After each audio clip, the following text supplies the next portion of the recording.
Alright, so I'm going to try and put a quick video together of this water change machine. Some guys are asking me how it worked, and so I'll start with I piped in cold and hot water.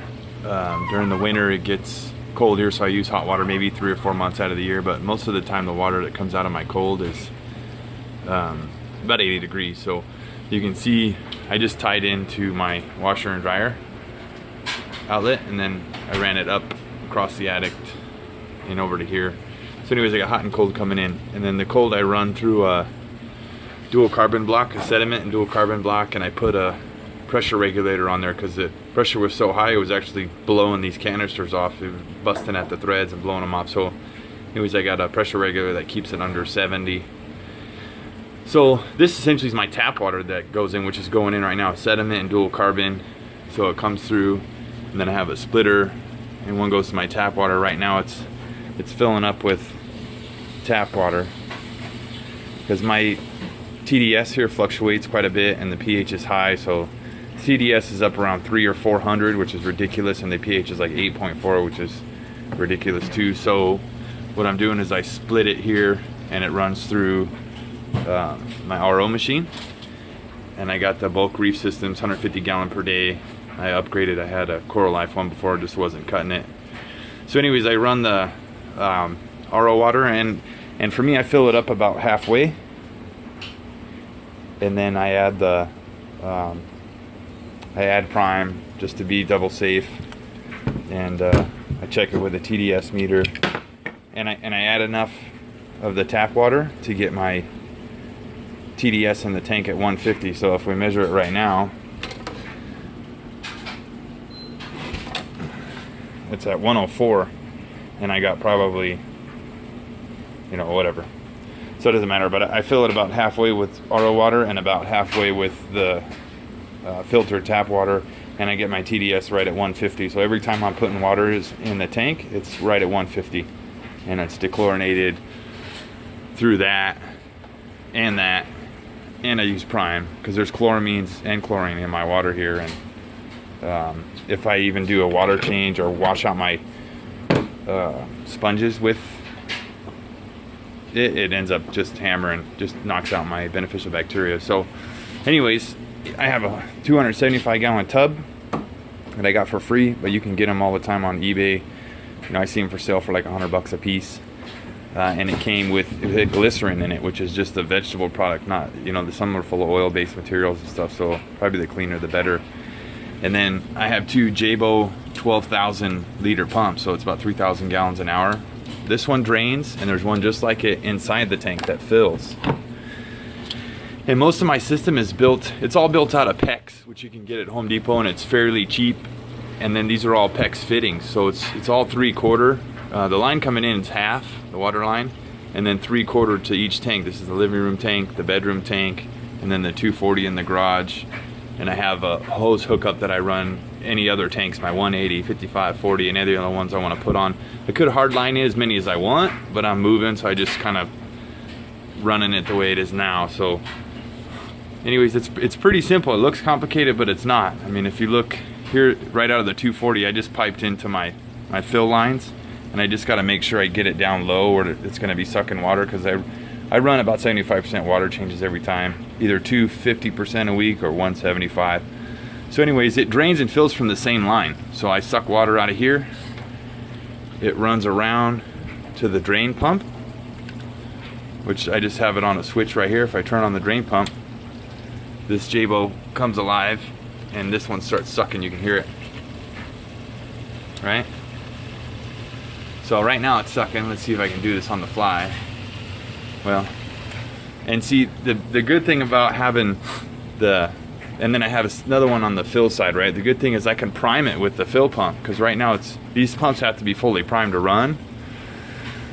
So what I'm gonna do is I turn on the fill pump first, and I open the valve. And right now I'm gonna drain the 180, so I'll show you.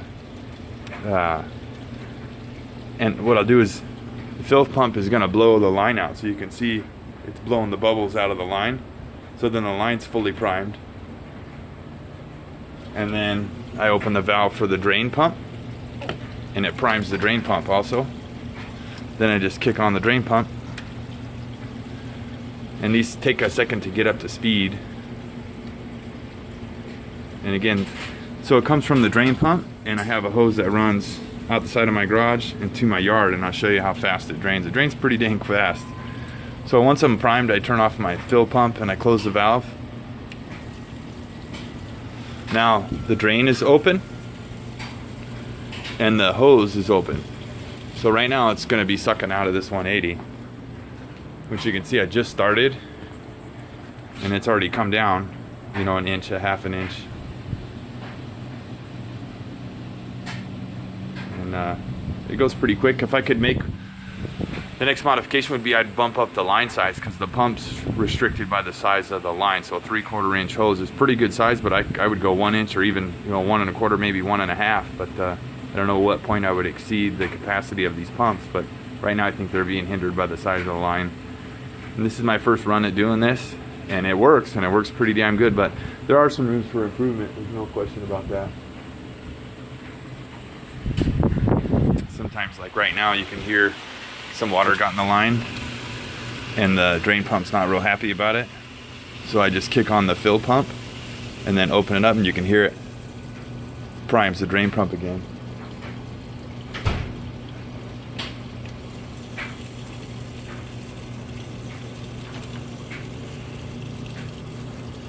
A lot of times, actually, this is the dirty water from the RO. So what I do is, I'm going to set the phone down for a second.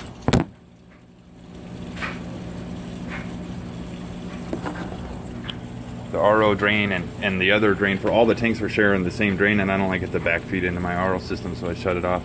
But let's go take a look at, see, here's the hose coming out of the side of the garage, and I just alternate it. I let it water my lawn, and most of the time I have it on this perforated, this hose is all perforated, so I just run it out across my line, and I'll move it every few minutes when I'm draining tanks. But you can see it's draining that 180 right here, and it's draining pretty quick. You know, we'll go back and take a look at the 180 and see how far it's come down in the minute or so we've been talking. But yeah, so it drains fast, and a lot faster than just siphoning, that's for sure. So we've been running for maybe a minute on the 180, and we're down 2 inches. So sucks it down pretty good. I always shut off all my stuff when I'm doing water changes. So I think it'll come down about 60%, about 30 minutes at the most, and then back up about the rate. So about an hour in and out. The thing is, I can run a whole bunch of tanks at once because of the way I have it set up. So right now I can open up all the drains, and that kind of compensates for the smaller diameter of the tube. So it takes about an hour to get this up and down, but I can open up all the tanks and do all the tanks in almost the same time. That's about a half an hour. So I can drain 240,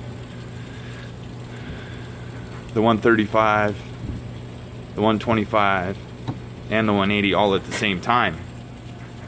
And then once they're all drained to the level I want, I can turn around and fill them all up at the same time too. So, you know, it's endless, the possibilities of how fast you can get this thing to go, depending on the diameter of the pipe and the size of the pump.